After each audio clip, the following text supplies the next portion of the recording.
Rapat koordinasi persiapan penerapan perwali.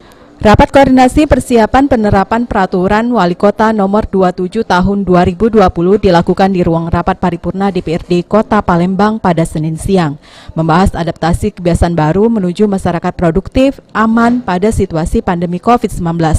Dalam rapat ini dihadiri Wali Kota Palembang, Kapolrestabes, Dandim 0418, Kepala Pengadilan Negeri, Kepala Kejaksaan Negeri Palembang beserta dinas terkait lainnya. Wakil Wali Kota Palembang Fitrianti Agustinda menjelaskan peraturan ini dibuat karena saat ini Palembang masih masuk zona oranye COVID-19 sehingga dirinya mengajak dan bekerja sama kepada seluruh masyarakat untuk agar Palembang masuk zona hijau bebas COVID-19. Fitrianti berharap adanya kesepakatan bersama ini agar penerapan bisa dilakukan dan dilaksanakan pada Rabu 16 September mendatang.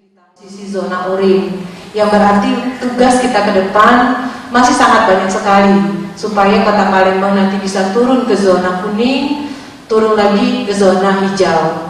Harapan kita seperti itu.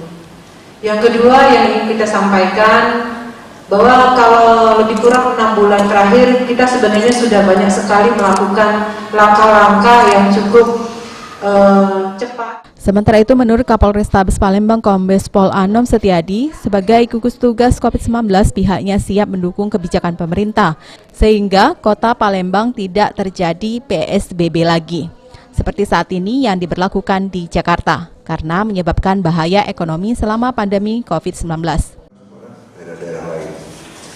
Dari statistik yang ada, 70% keuangan negara kita berputarnya melalui Jakarta. Jadi kalau kota Jakarta kantor swastanya tutup, ya di Palembang juga pasti nggak ada aktivitas dan sebagainya. Nah, dengan ilustrasi di Jakarta itu tadi, kita semua bisa membayangkan ketika nanti ekonomi lompes sebagai gugus tugas untuk mengingat kembali tentang bahaya ekonomi di Kota Palembang. Bapak Ibu sekalian, peraturan wali kota sudah terbit. Nomor 27 tanggal 24 Agustus yang kepala. Saat ini rapat koordinasi persiapan penerapan peraturan Wali Kota nomor 27 tahun 2020 masih berlangsung di ruang rapat paripurna DPRD Kota Palembang. Abidin Riwanto, PAL TV.